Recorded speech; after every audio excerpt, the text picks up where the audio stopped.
Salut les aventuriers d'hypnose. Alors aujourd'hui je vais répondre à la question de Samira qui se demande comment gérer l'anxiété avec l'auto-hypnose. J'ai trouvé que c'était une très bonne question parce que c'est vraiment un problème très étendu, j'allais dire presque un phénomène de société. Alors l'anxiété, à la différence du stress, c'est vrai que c'est un état assez général qui perdure en général sur le long terme, puisqu'on a tendance souvent, quand on est anxieux, à s'imaginer le pire, quelle que soit la situation, à envisager peut-être l'avenir de façon un peu noire, en se demandant ce qui peut potentiellement arriver de mal. Du coup, c'est vrai que ça peut concerner pas mal de monde. Si j'avais Samira en face de moi en cabinet, je lui demanderais évidemment ce qui cause son anxiété et on pourrait aller un petit peu plus loin là-dessus. Là, en l'occurrence, je vais faire une réponse assez générale pour que ça puisse servir à tout le monde, mais si Samira a envie de me contacter par mail ensuite pour en savoir un peu plus dans son cas, évidemment, Samira, c'est possible. Alors, je vais vous présenter 3 techniques dont certaines ont déjà été abordées sur ce blog. La première technique, et je vous en parle souvent, c'est la technique de l'ancrage. Un ancrage, qu'est-ce que c'est? C'est simplement un stimulus qui va enclencher des sensations dans le corps. Donc c'est une technique issue de la PNL. Très simplement, vous pouvez tout à fait vous placer un ancrage pour vous provoquer instantanément des sensations de détente qui vont du coup venir réduire votre sensation d'anxiété et de stress généralisé. Moi par exemple, je sais que la conduite, le fait de conduire, c'est pas quelque chose de forcément agréable pour moi, qui parfois peut me provoquer du stress, et du coup je me suis posé un ancrage simplement sur le bout des doigts, là en joignant les 2 doigts, instantanément j'arrive à engendrer des sensations de relaxation, de détente, et je le sens même au niveau du ventre. Moi c'est localisé au niveau du ventre. Je sens que lorsque je fais ce geste, instantanément j'ai même le ventre qui se détend, qui se relâche. Donc ça, un ancrage, je vous en reparle parce que le gros avantage de l'ancrage, c'est que l'effet est instantané. Et en plus, c'est une technique extrêmement discrète, c'est-à-dire que si vous avez un gros coup de stress d'un seul coup, à un moment où, je sais pas, vous devez prendre la parole en public par exemple, vous pouvez tout à fait actionner cet ancrage et ça va vous permettre de diminuer fortement cette sensation inconfortable et ça va vous provoquer à l'inverse des sensations confortables de détente et de zénitude. Donc voilà pourquoi je vous en parle, parce que sur le coup, ça peut en effet vous soulager. Alors ça, voilà, c'est une technique qu'on va utiliser sur le moment, quoi. Maintenant, pour vous parler d'une autre technique qui peut vous amener sur le long terme à gérer plus en profondeur cette sensation d'anxiété, je vais vous parler de 2 autres techniques. La première, c'est la technique de la montgolfière. J'en ai déjà parlé ici sur ce blog. Pourquoi je vous en reparle? Tout simplement parce que généralement, lorsqu'on est anxieux, on a tendance aussi à porter un peu les problèmes des autres sur ses épaules. C'est-à-dire que, voilà, moi je voyais souvent défiler en cabinet des gens qui avaient un stress énorme par rapport à la situation de leurs enfants ou de leurs conjoints ou de leurs proches.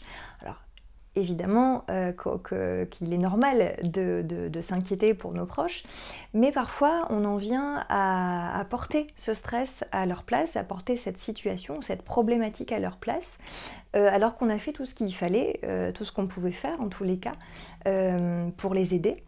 Et après, ce n'est plus de notre ressort. Donc il y a une technique que l'on peut utiliser pour ça, pour se délester, se décharger et se sentir un peu plus léger, un peu plus légère au quotidien. C'est la technique de la montgolfière. Je vous remettrai pareil le lien en dessous de cette vidéo parce que je ne vais pas refaire la démonstration comme ça en direct, hein, j'en ai déjà fait une. Donc vous avez un enregistrement à disposition. Vous allez tout simplement, je vous résume en 2 mots, hein, vous allez tout simplement vous imaginer monter dans une montgolfière et au plus vous prenez de l'altitude, vous allez jeter symboliquement toutes les choses qui vous encombrent, qui ne vous appartiennent pas, ou même peut-être qui vous appartiennent, mais que vous avez envie de laisser de côté parce que pour l'instant c'est pas le moment de vous en occuper. Et donc vous allez comme ça pouvoir vous libérer, vous sentir plus léger et pouvoir avancer plus sereinement dans votre vie. L'avantage que cette technique a également, c'est qu'elle va vous permettre de prendre de la hauteur sur votre situation. Puisque, en effet, lorsque vous êtes dans cette montgolfière et que vous prenez de la hauteur, voilà, physiquement, même si c'est en imagination, mais en tous les cas, sous auto-hypnose, vous avez cette impression de prendre de la hauteur, vous allez avoir la sensation de visualiser votre situation sous un angle différent. On dit souvent prendre de la hauteur sur les choses, c'est-à-dire prendre de la distance et envisager les choses de façon différente. Et bien souvent, si vous avez un problème en tête, une situation qui vous stresse, pour laquelle vous n'avez pas de solution, il se peut que grâce à cette technique, vous trouviez une solution nouvelle à votre problème que vous n'aviez pas encore imaginé. Donc voilà, ça c'est une autre technique à utiliser. Maintenant, je vais vous parler d'une dernière technique qui peut vous permettre d'aller encore plus en profondeur. Vous allez dans un premier temps penser à cette sensation, enfin à cette anxiété, à ce stress que vous ressentez. Et normalement, cette anxiété ou ce stress engendre certaines sensations à l'intérieur du corps. Par exemple, je ne sais pas, vous allez avoir une boule dans la gorge, vous allez avoir des sensations d'oppression au niveau du plexus solaire, ou alors ça va se situer plus au niveau du ventre. D'une personne à l'autre, ça peut changer. Alors généralement, c'est vrai que ça se situe dans le haut du corps. On a rarement des sensations d'oppression dans les pieds, par exemple, mais pourquoi pas. Enfin voilà, essayez de situer à quel endroit du corps ces sensations désagréables se manifestent. Et prenez quelques instants pour les ressentir véritablement. Alors c'est pas la partie la plus agréable de la séance d'auto-hypnose, mais prenez quelques instants pour ressentir ces sensations. Et ensuite, vous allez vous demander à vous-même, mais vraiment, vous allez vous poser la question, est-ce que ces sensations sont là pour me dire quelque chose, pour m'envoyer un message? Il faut savoir que bien souvent, l'inconscient, c'est notre ami. C'est-à-dire que s'il nous envoie des sensations spontanément assez désagréables, c'est pas pour nous ennuyer, c'est bien souvent parce qu'il a quelque chose à nous dire, ou alors parce qu'il considère que c'est une façon adaptée de répondre à la situation. Je vous renverrai également vers une vidéo que j'avais faite à ce sujet, l'inconscient étant un ami qui nous veut du bien, dans laquelle j'en parle un petit peu plus longuement. Donc voilà, demandez-vous, posez-vous la question, est-ce que cette sensation, est-ce que cette sensation est là pour m'envoyer un message, pour me dire quelque chose? Et généralement, lorsque c'est le cas, la sensation désagréable va avoir tendance à diminuer. Et le fait que cette sensation désagréable diminue, déjà c'est énorme, parce que ça veut dire que le simple fait de s'y intéresser vous permet de diminuer cette sensation désagréable. Cette sensation, elle est là du coup pour vous faire prendre conscience de quelque chose. Et ce qui est génial, c'est que maintenant que vous en avez conscience, vous allez pouvoir lui demander de se manifester différemment. Ce que vous pouvez faire, par exemple, c'est de prendre cette sensation comme si vous la preniez à l'intérieur de votre main, vraiment dans la paume de la main.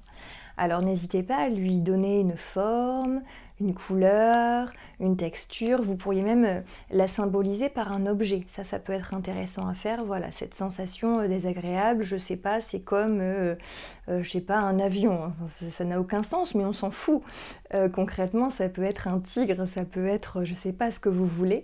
Simplement, vous visualisez cette sensation que vous avez matérialisée par le biais d'un objet dans votre main. Et vraiment, vous la ressentez, quoi. Et vous pouvez donc la placer devant vous en la visualisant sous hypnose, évidemment. Et une fois que vous avez fait ça, vous allez ensuite penser à complètement autre chose. Vous allez penser à quelque chose qui, au contraire, génère des sensations agréables et génère les sensations que vous aimeriez avoir. C'est-à-dire, je ne sais pas, si vous avez envie de vous sentir détendu, pensez à une situation dans laquelle vous êtes particulièrement détendu. Alors ça peut être un loisir que vous aimez particulièrement, ça peut être, je sais pas, un souvenir dans lequel vous étiez particulièrement détendu, ça peut être, je sais pas, un film que vous avez regardé et qui vous a vraiment mis dans un état agréable. Enfin voilà, pensez à quelque chose qui vous a amené cette sensation que vous recherchez. Et vous allez à son tour la visualiser, c'est-à-dire que vous allez chercher à savoir dans quel endroit du corps elle se situe, et comme pour tout à l'heure, vous allez imaginer pouvoir la prendre, la faire sortir de votre corps, la prendre dans votre main et la visualiser. Alors dans l'autre main, c'est important, vous la prenez dans l'autre main et vous allez la représenter par le biais d'un objet. Ou alors s'il n'y a aucun objet qui vous vient en tête, donnez-lui quand même au moins une couleur, une forme, un rond, un carré, ce que vous voulez, une texture, de manière à vraiment la sentir. Sentez aussi, pourquoi pas, le poids que cet objet a dans votre main. Ben voilà. Ce que vous allez faire ensuite, donc vous vous retrouvez finalement avec un objet dans chaque main, hein, cette sensation désagréable et puis cette sensation que vous recherchez qui est beaucoup plus agréable. Vous allez chercher à recouvrir la sensation désagréable par la sensation agréable. Et donc vous allez venir littéralement recouvrir la situation désagréable par la sensation agréable. Et cherchez à voir ce que ça vous fait à l'intérieur.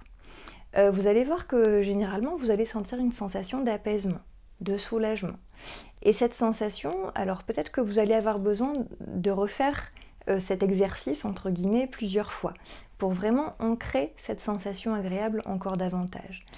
Et peu à peu, donc, vous allez envoyer le message à votre inconscient que ce que vous aimeriez plutôt face à cette situation, c'est de ressentir une sensation de détente, d'apaisement, de relaxation, de zénitude, enfin ce que vous voulez.